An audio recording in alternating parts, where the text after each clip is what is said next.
विद्यार्थियों, अब हम पढ़ेंगे औचित्यपूर्णता के प्रकार। सबसे पहला प्रकार है विचारधारात्मक औचित्यपूर्णता। जब किसी व्यवस्था को विचारधारा के आधार पर औचित्यपूर्णता मिलती है तो उसे विचारधारात्मक औचित्यपूर्णता कहा जाता है। देखिए, कोई भी राजनीतिक विचारधारा जो है वो अपने से संबंधित राजनीतिक व्यवस्था को कुछ निश्चित मूल्य, विश्वास, उद्देश्य और कुछ कार्यक्रम प्रदान करती है और उसके साथ ही साथ उन निश्चित मूल्यों, उद्देश्यों और कार्यक्रमों को प्राप्त करने के लिए कुछ उपाय, कुछ संरचनाएं भी बताती है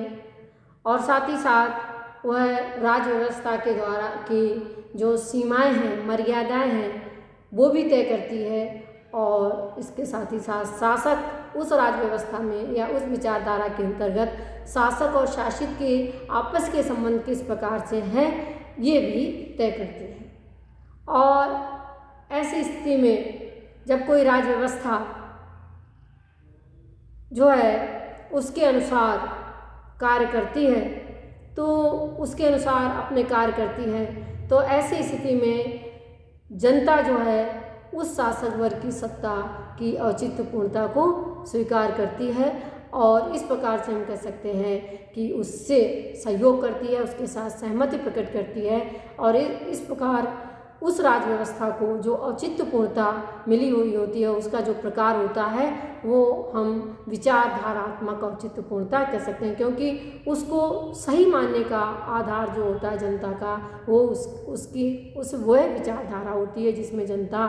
विश्वास करके उसे अपनी सहमति प्रदान करती है। दूसरा है संरचनात्मक औचित्यपूर्णता। देखिए, प्रत्येक राजनीतिक व्यवस्था के अपनी कुछ संरचनाएं होती हैं, उनके कुछ पद होते हैं और उनके अपने उन संरचनाओं के अपने कुछ उद्देश्य होते हैं, मूल्य होते हैं, कार्य होते हैं। जब कोई राजनीतिक व्यवस्था उन संरचनाओं के अनुरूप ही आचरण करती है, क्योंकि तो ऐसी स्थिति में जनता उस राज्य व्यवस्था को औचित्यपूर्णता प्रदान कर देती है, क्योंकि जनता का ये विश्वास रहता है कि राज्य व्यवस्था की जो संरचनाएं हैं उनके जो उसके अनुसार उनके जो मूल्य हैं, कार्य हैं, विश्वास हैं और राज्य व्यवस्था जो है उनके अनुरूप कार्य करती है तो जनता उसे अपनी औचित्यपूर्णता प्रदान कर देती है, अपनी सहमति दे देती है और इस प्रकार की औचित्यपूर्णता को हम संरचनात्मक औचित्यपूर्णता कहते हैं। तीसरा है वैयक्तिक औचित्यपूर्णता। जब जनता नेतृत्व के चमत्कारिक व्यक्तित्व से प्रभावित होकर किसी राज्य व्यवस्था को औचित्यपूर्णता प्रदान करती है या उसकी औचित्यपूर्णता को स्वीकृति देती है तो हम उसे वैयक्तिक औचित्यपूर्णता कहते हैं, क्योंकि वो किसी व्यक्ति विशेष के व्यक्तित्व से प्रभावित होकर उसके आदेशों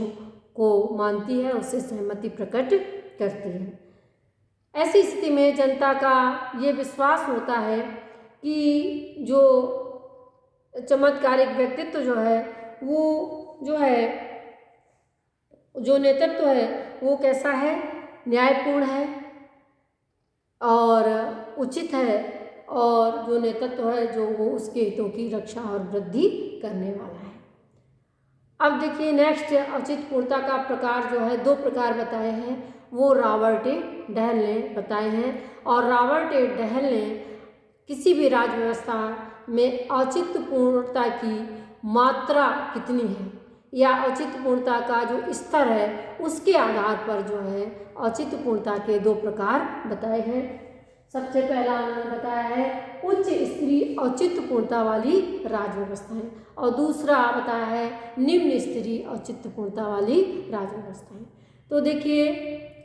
हम कह सकते हैं कि उच्च स्तरीय औचित्यपूर्णता वाली राज्य व्यवस्थाएं वे राज्य व्यवस्थाएं होती हैं जहां पर शासक को या शासन को अपनी नीतियों, आदेशों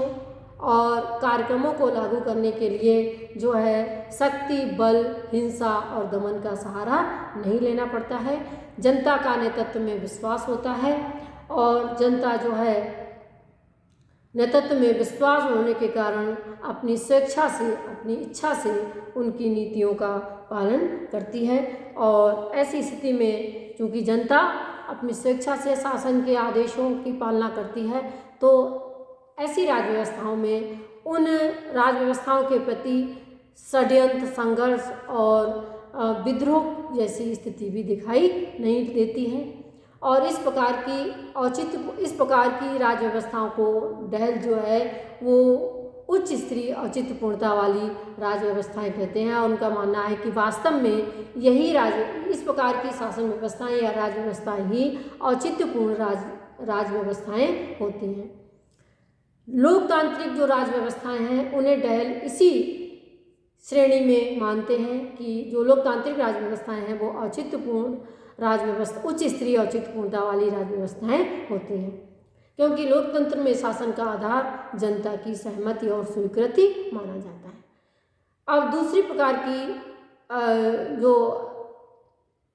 राज व्यवस्थाएं हैं वो है निम्न स्तरीय औचित्यपूर्णता वाली राज व्यवस्थाएं। यहाँ पर जो राज व्यवस्थाएं होती हैं उनमें उन्हें जो है अपनी नीतियों और आदेशों को मनवाने के लिए, अपने कार्यक्रमों को लागू करने के लिए बल, दमन, शक्ति और हिंसा का सहारा लेना पड़ता है, क्योंकि ऐसी राज व्यवस्थाओं से जनता जो है सहमत नहीं होती है, नेतृत्व प्रभावशाली नहीं होता है और जनता जो है अपनी उनसे असहमति रखती है और अपनी असहमति को उग्र आंदोलनों के माध्यम से जो है उग्र आंदोलनों के माध्यम से ऐसी राज व्यवस्थाओं के प्रति अपनी असहमति को प्रकट भी करती है।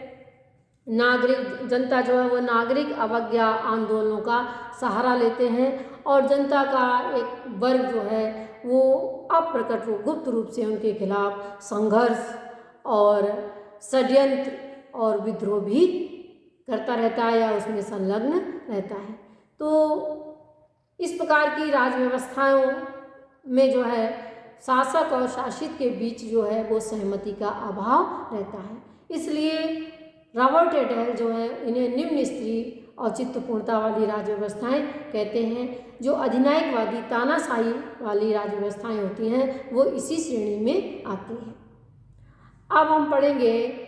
औचित्यपूर्णता की प्रकृति, लक्षण या विशेषताएं।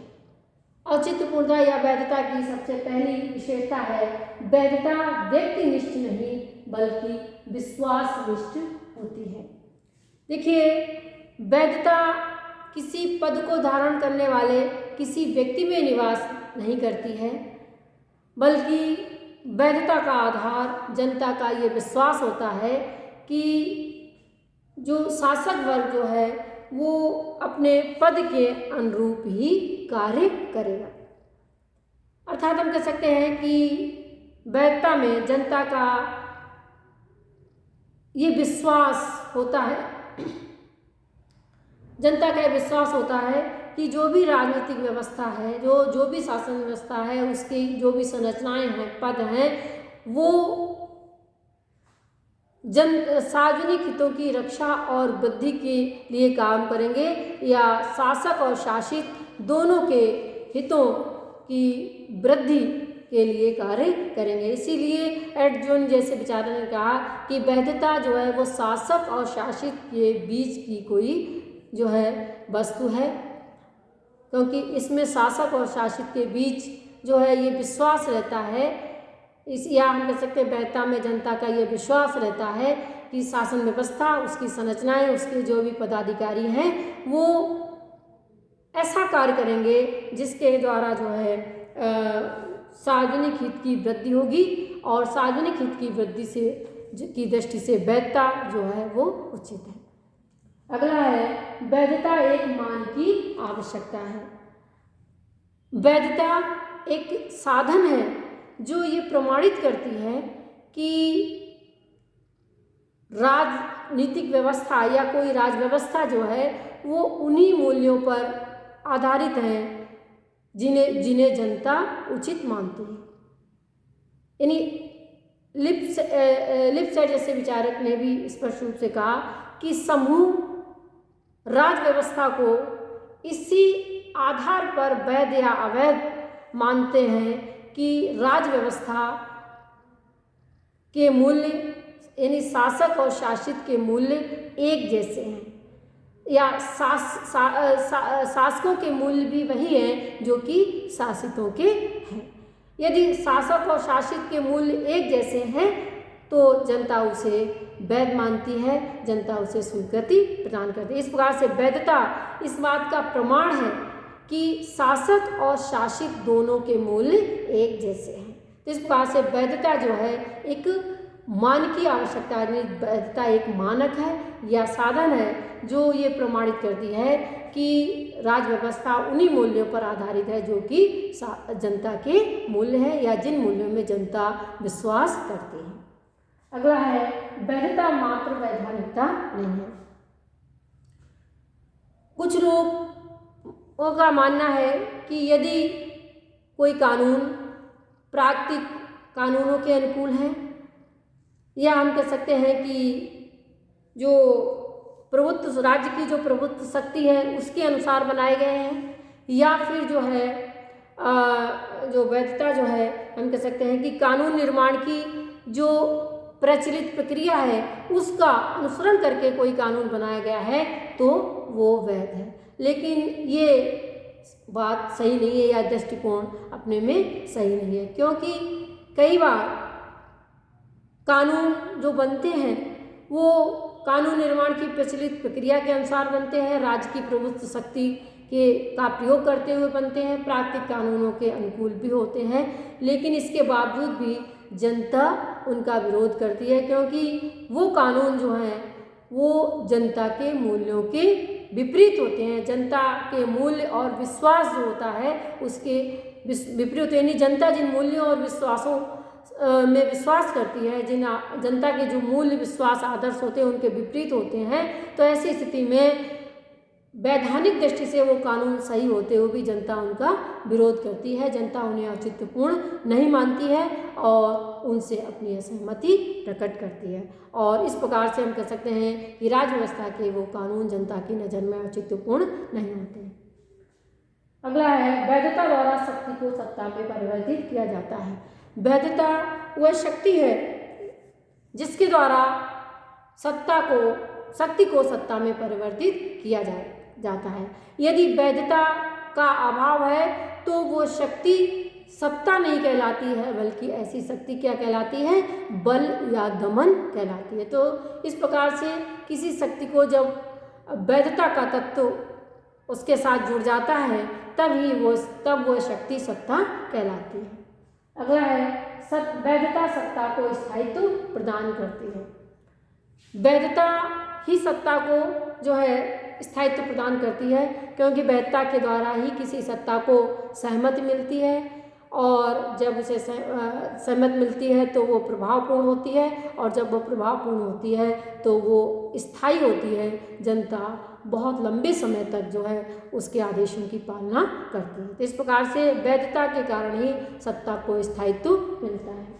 वैधता का आधार विस्तृत सामाजिक स्वीकृति है। देखिए,